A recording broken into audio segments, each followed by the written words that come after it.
Breaking news. Vice President J.D. Vance stated yesterday that he is interested in getting to the bottom of the UFO issue. Let's play that clip and then we'll discuss it.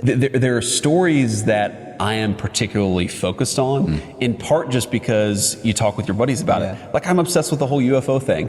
What's actually going on? What were those videos all about? What's actually happening? I haven't gotten to the bottom of it yet, but we're only 6 months in. We've been very busy. That's actually the August recess is in part me going to try to dive to the bottom of the whole UFO thing. Before I break down what Vice President J.D. Vance stated, I want to play a clip from the Richard Dolan show, because this will help set us up for the analysis I want to focus on early in this video.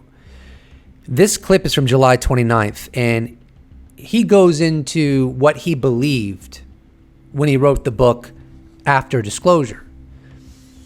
That did not pan out, but it underscores how big a deal this statement by J.D. Vance truly is. One thing in that book that we definitely believe, and I can say I definitely believed, was that any kind of major breakthrough, any kind of major admission, like this is real and we can't figure it out, like that type of thing, would very likely cause an avalanche effect.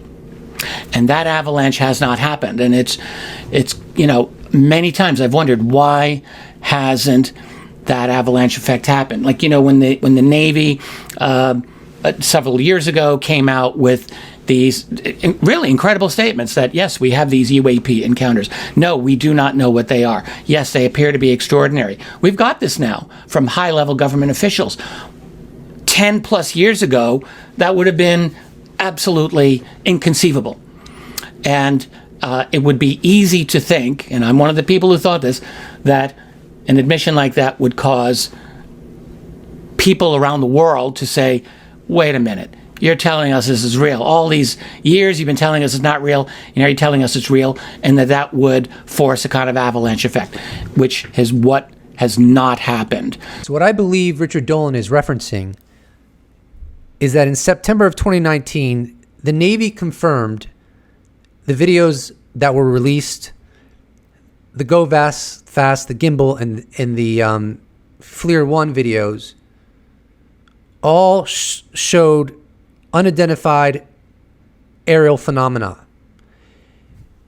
The takeaway was these are authentic videos and they remain unexplained. And then in April of 2020, the Pentagon authorized official public release, even though they were already released, but this was like the Pentagon doing it officially through their own official channel. And the takeaway from that event was there were no new explanations or origin provided. So according to the Navy and the Pentagon, those three videos have never been debunked. Where I would push back a little bit against what Richard Dolan stated is that while that is highly significant, and while he is absolutely right that before December 16th, 2017, if something like that happened, we would all be we would be completely overwhelmed by it. I would argue that still the admissions have been falling short of the true nature of UAP. I mean, the admissions there have been some serious admissions, like they're a mystery. I know John Koslowski, head of Aero, recently said, like, I've come across UAP that I do not understand, and I don't know anyone else who does. So the U.S. government has indeed changed its tune in being forthright about the mystery. But they have not gone so far to give us exact measurements of the capabilities of UAP.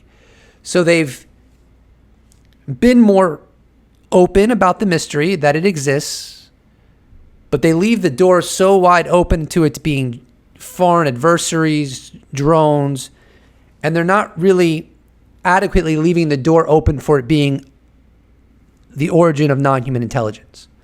Now, if they were to make a statement going beyond any statements they've previously done, said something like, we don't know what these are. They far exceed human capabilities, and they could be of non-human origin, then maybe what Richard Dolan was speaking of would have occurred. Maybe it really would have been like an avalanche, but I don't think we're there yet. And Richard or someone else can correct me if I'm wrong, that a statement of that nature has been made, but I don't think it has. Very consequential statements have been made, but not to that extent. But where I truly align with Richard is that, yes, had those admissions been made by the Pentagon and the Navy years prior to the December 6, 2017 New York Times article, it would be overwhelming. It would be a huge deal. But we've become so desensitized by all of these developments because we've become so used to it. It's no longer a big deal. I mean, James Fox has said several times that we've had more UFO hearings in the past few years than in the past 50. So we certainly are on a new trajectory. And we are in a new place when it comes to the UFO issue. There are some people who want to say it's just a recycling. I don't buy it. It's not just a recycling. We're well beyond any so-called recycling of the past, the future just repeating the past. No, we're beyond that. I mean, I think the clip I just showed you with the sitting vice president stating that he's focused on getting to the bottom of the UFO mystery. Has anything like that ever happened before, where a sitting vice president has stated that? I don't think so.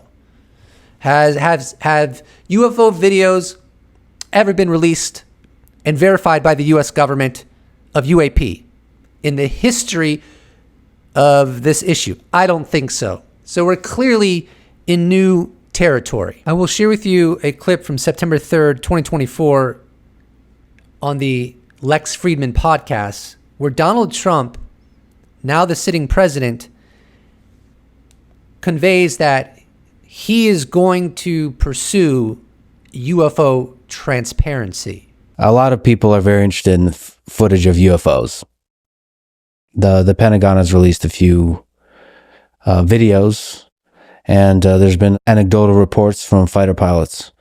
So a lot of people want to know, will you help push the Pentagon to release more footage, which a lot of people claim is available? Oh, yeah, sure, I'll do that. I would do that. I'd love to do that. I have to do that. Now, UFO Titan made a very good argument in response to the J.D. Vance clip where he said he's focused on getting to the bottom of UAP. UFO Titan wrote, "Not sure the vice president would have to dig too hard considering Rubio and Ratcliffe are in the administration. One meeting with them would probably suffice." And I agree. Now, John Ratcliffe in particular, he had a stint as the director of national intelligence under the Trump administration, I believe. And he did go farther than the admissions of the Pentagon and the Navy, as we discussed. But when he did that, he was not a current employee. So it would be kind of akin to Lou Elizondo speaking soberly and explicitly about the nature of UAP after he's outside of the government. But the deal is that J.D. Vance should not have any issues getting, at least you would assume, getting briefed on the UFO issue. Multiple sources have said, I don't know if they're true, but multiple sources, journalists and so forth, have said that Trump has been read in on the UFO issue. Trump, when he was running for presidency, his ticket was all about transparency and being truthful with the American public. We'll see.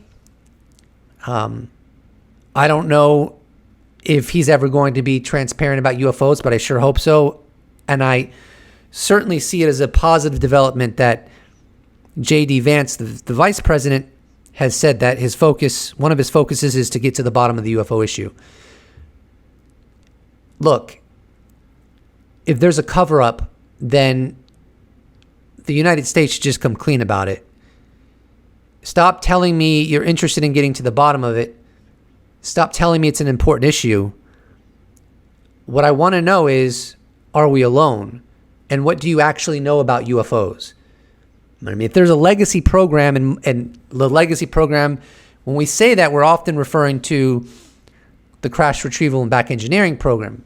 But of course, there would be multiple programs studying UAP, different facets of UAP. And for example, in the NRO and maybe in the CIA and in other organizations, it would be threaded throughout the infrastructure of the U.S. government, highly secretive, highly compartmentalized, but it wouldn't just be one program. So the bottom line is, look, if you have data and proof and evidence that we're not alone, and you've been studying this phenomena for decades, just come clean. Right? That's the bottom line. I just wanted to quickly add that John Ratcliffe is the sitting director of the Central Intelligence Agency. And so hopefully he will start broaching the issue. We should pressure him to broach the issue. He did it when he was outside of government, and he did it further than almost anybody. And he did it. He went right up to the line to saying, these are not from here. He got pretty close to saying that. He said we couldn't replicate that technology. He said that these technologies would exceed the sound barrier and not without a boom. He said that there were satellite imagery of these technologies. So he's gone so far, but now he's the director of the Central Intelligence Agency. I hope he speaks up about the issue once again. So I hope Trump fulfills his stated desire to be transparent on UAP. And when Vice President J.D. Vance gets to the bottom of it, I hope he shares it with the rest of the world.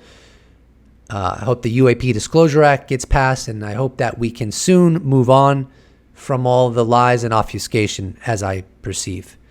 We'll leave it at that. Please do not forget to subscribe. If you'd like to support this channel, you could become a patron, you could become a YouTube member, you could give me a one-time donation.